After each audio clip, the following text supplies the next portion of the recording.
Oyunda yalnızca e-sporcuların kullandığı fakat diğer oyuncuların bilmediği bazı özel taktikler olduğunu biliyor muydun? İşte bu videoda profesyonel oyuncuların maçlarında kullandığı taktikleri göstereceğim ve oyunda gelişmenizi sağlayacağım. Hazırsanız başlayalım.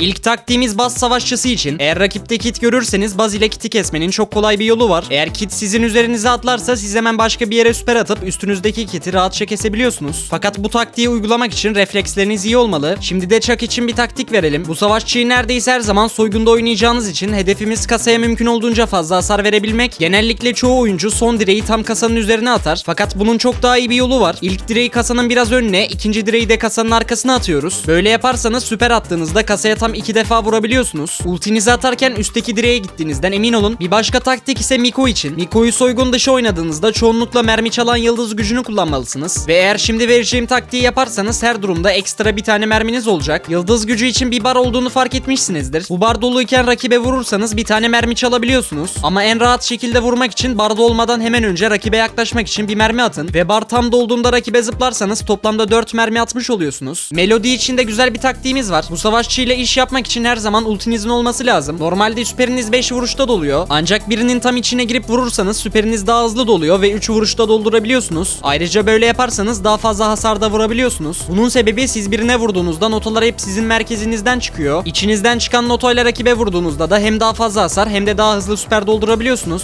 Suikastçilerden devam edecek olursak Mina ile garanti 4000 hasar vurmak istiyorsanız süperinizi her zaman ikinci merminizden sonra atmalısınız. Önce ilk 2 merminizle rakibe yaklaşın. Daha sonra süper basıp havaya fırlatın. Tam aşağı inecekleri zaman da 3. saldırınızı atıp güzel bir combo yapabilirsiniz. Şimdi Lumi'ye gelelim. Bu savaşçı için 2 tane taktiğimiz var. İlki buz aksesuarınızı kullanarak duvar içinden geçen savaşçıları antileyebiliyorsunuz. Mesela rakip Shade süper attığında eğer o duvara buz atarsanız Shade o duvarın içinden geçemiyor. Aynı taktik Meeple hiper şarjı için de geçerli. İkinci taktik ise Lumi'nin hiper şarjını süper atmadan değil de tam süper attığınız esnada kullanırsanız süreden 1 saniye tasarruf edebiliyorsunuz. Hiper şarjınız yalnızca süperinizin 3. patlamasını değiştiriyor. O yüzden hiper şarjınızı 2. patlamayı gördüğünüz anda basarsanız aynı etkiyi elde edebilirsiniz ve bu şekilde hiper şarjınız biraz daha fazla uzun sürmüş olacak. Kaze için de güzel bir taktiğimiz var. Bu savaşçıyı soygunda oynarken amacımız kasaya kritik hasar vurabilmek. Eğer kritik vurmakta zorlanıyorsanız tek yapmanız gereken kasadan biraz uzaklaşıp otomatik saldırı basmak. Otomatik saldırınız her zaman kasaya kritik hasar vuracak. Eğer 360 derece dönmekte zorlanıyorsanız bu şekilde yapabilirsiniz. Ek olarak süperinizi atarken köşeyi hep kasaya değdirmelisiniz ki kasa hasar yesin. Fakat biriyle savaşıyorsanız ve bunu ayarlamakta zorlanıyorsanız süperinizi hep üst duvara çekip atın. Böyle atarsanız süperinizin köşesi her zaman kasaya hasar vuracak ve sizin de hesaplamayla uğraşmanız gerekmeyecek. Son taktiğimiz de Frank hiper şarjını dojlamak isteyenler için. Normalde Frank hiper şarjını attığınızda yanınızdaki herkese vuracağınızı düşünürsünüz. Fakat eğer rakibiniz iyi bir oyuncuysa hiper şarjınızdan hasar yemiyor. Bunun için rakibiniz hiper şarj ulti attığında her zaman Frank'in tam altında durmaya çalışın. Böyle yaparsanız ulti size hiçbir zaman değmeyecek. Benzer şekilde çaprazlarda durarak da hasar yemekten kaçınabilirsiniz. Bu videoda verdiğim tüm taktikleri Sans Brawl Stars'tan aldım. Eğer sizde nasıl bir pro gibi düşünüp oynayacağınızı öğrenmek isterseniz Sans'ın kanalına abone olabilirsiniz. Fakat eğer aşamalı yükselmek istiyorsanız bu taktikler haricinde bilmeniz gereken başka şeyler de var. Şu anda ekrandaki videoya tıklayarak da aşamalı yükselemiyorsanız yapmanız gereken şeyleri öğrenebilirsiniz. Görüşmek üzere.